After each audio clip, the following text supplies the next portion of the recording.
Há um vício moderno que é entender a história sempre recortada.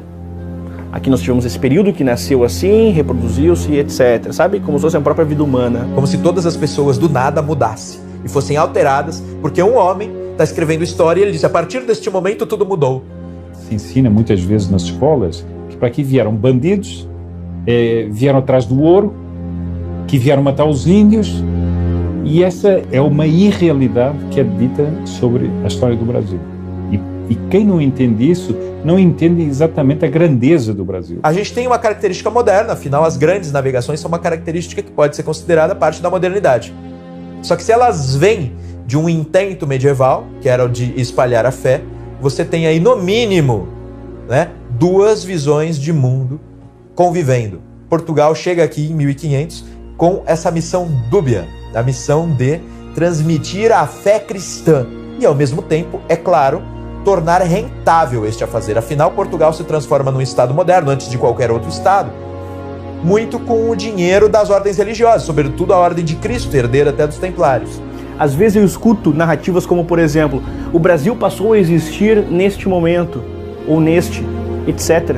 Não, o Brasil passou a existir no momento em que contatos afastados por milhares de anos se deram em abril, aqui, no nosso solo. Ali o Brasil nasceu. Os indígenas nunca mais seriam os mesmos. Os portugueses nunca mais seriam os mesmos.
Até agora, não podemos saber se há ouro nem prata, nem coisa alguma de metal ou ferro.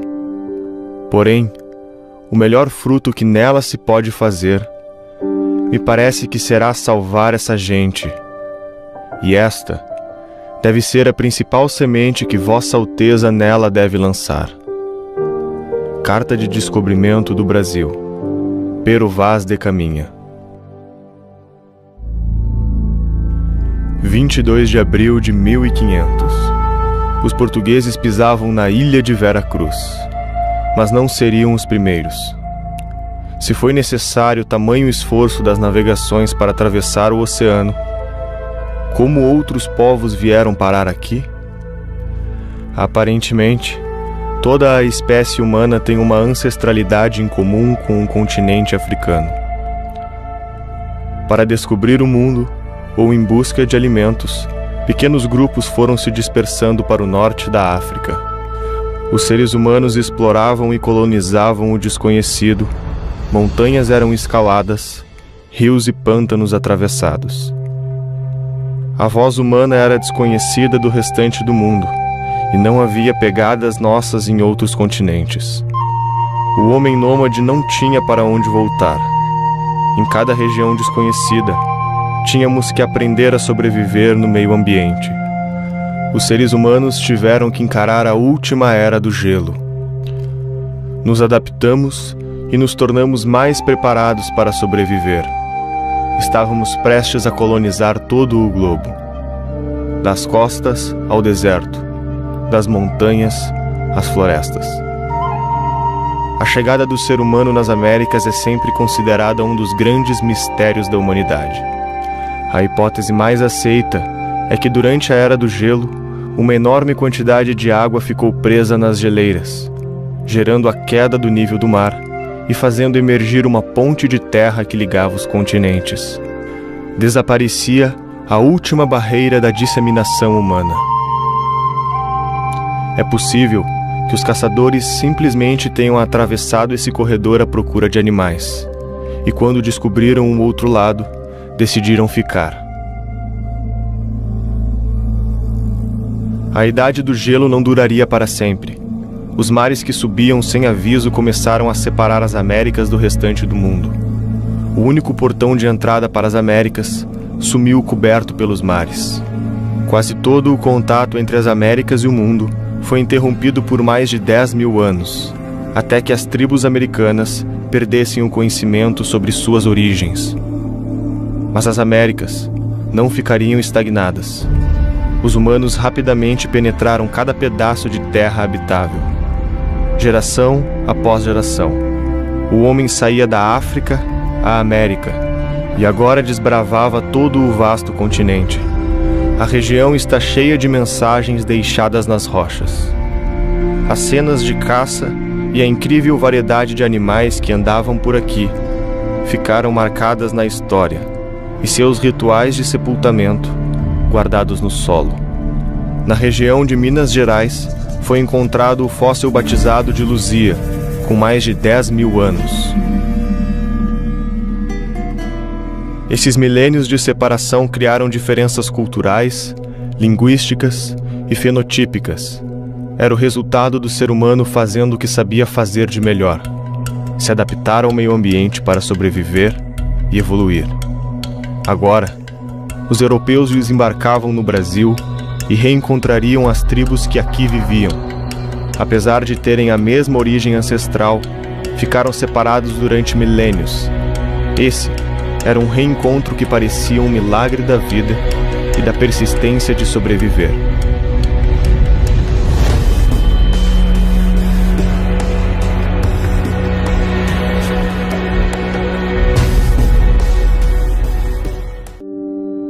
A gente precisa lembrar que os americanos, os nativos americanos, eles ficaram aí pelo menos 10 mil anos separados pelo oceano, né? Quer dizer, enquanto a Europa, a África e a Ásia, eles conseguiam misturar culturas, você tinha uma comunicação, então você com alguma região inventava a roda, e essa tecnologia pelo comércio, ela ia se expandindo e as pessoas iam trocando ideias. A América, ela ficou isolada. E acontece muito com sociedades humanas, quando ela fica isolada, ela emborrece, né? Ela fica pobre culturalmente. Então, quando a gente teve essa reconexão dos americanos com os europeus, isso foi um dos episódios mais extraordinários da história do mundo. É engraçado que antes dos portugueses desembarcarem nas praias da Bahia, os índios eles subiram nas caravelas. Isso é uma boa metáfora para mostrar que eles também tiveram uma descoberta, né? E eles ficaram espantados a ver bichos que eles nunca tinham visto, né? Por exemplo, uma galinha, correram das galinhas, provaram um bolo e cuspiram, acharam ruim. 1 mês, 2 meses depois, eles já vendiam ovos para os portugueses. O cachorro foi uma tecnologia imensa para ajudar os índios, porque ele vigiava a aldeia, né? Ele informa, ele late se algum invasor está chegando, ele te ajuda a desintocar animais. Os índios que se aliam aos portugueses são índios que perceberam que uma aliança era vantajosa, porque tinha um monte de tribo nômade violentíssima. Aqui no litoral do Espírito Santo tinha muita tribo violenta que ocupavam as tribos mais violentas ocupavam as faixas litorâneas, né?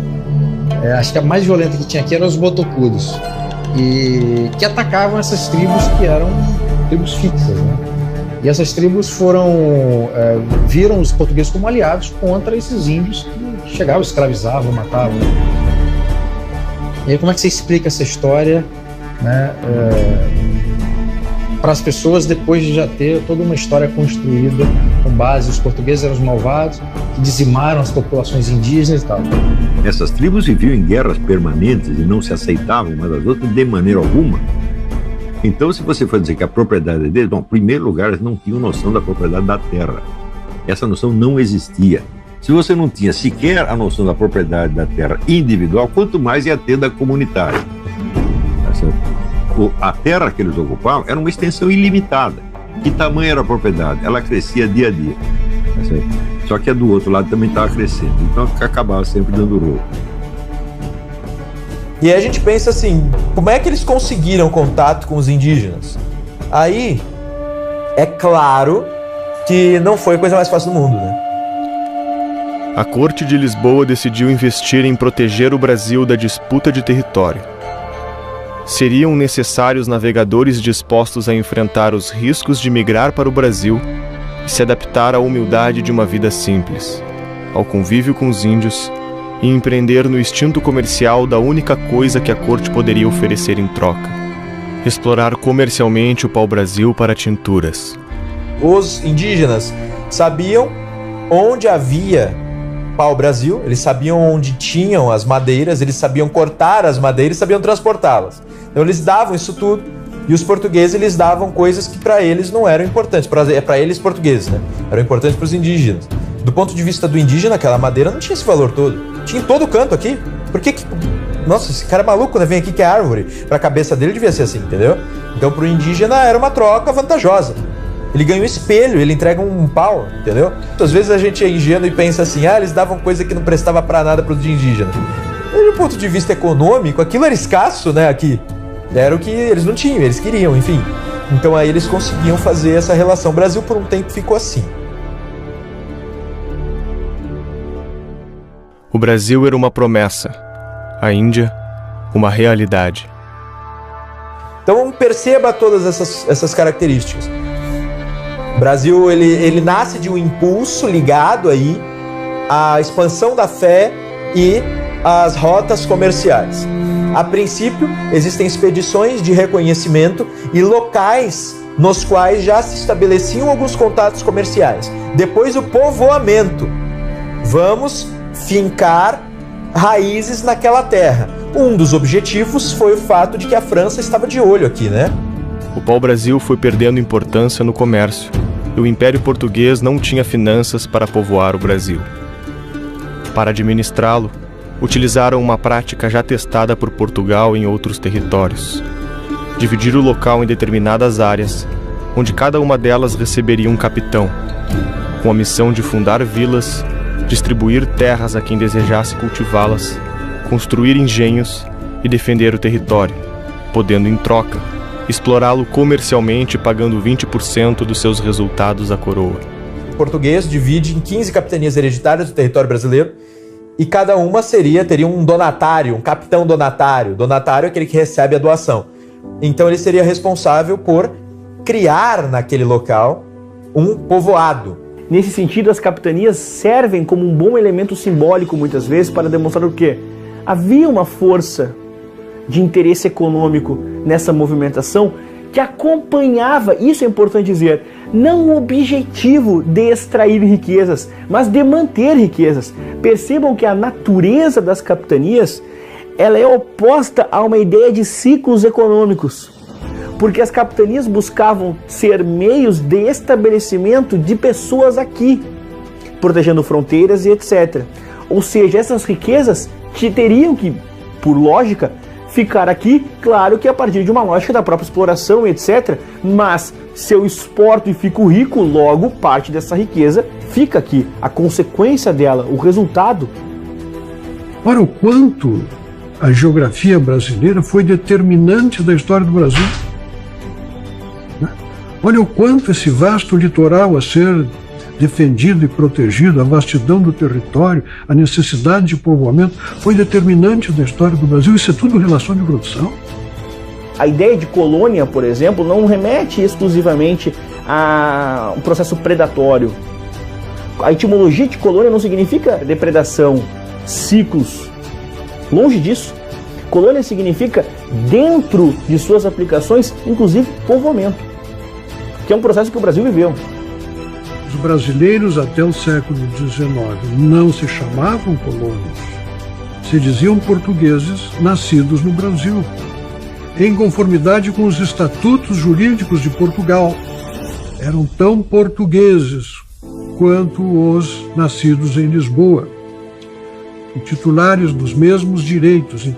Então, a palavra colono é uma palavra que aparece na história da Inglaterra para se referir às suas colônias, mas não era aplicável a Portugal, porque Portugal tinha um projeto político diferente.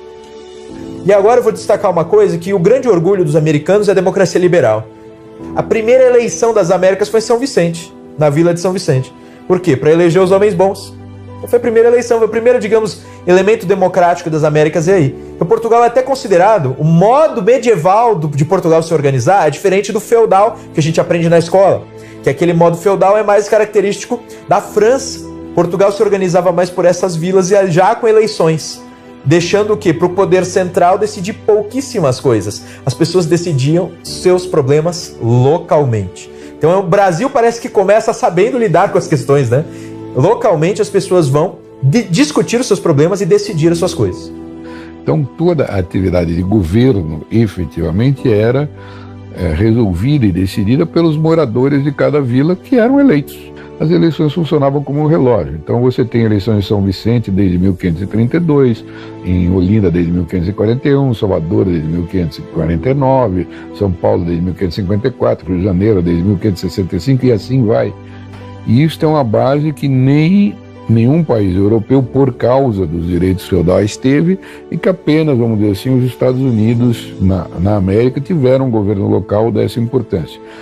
Isto é uma base que facilita imensamente a atividade empreendedora.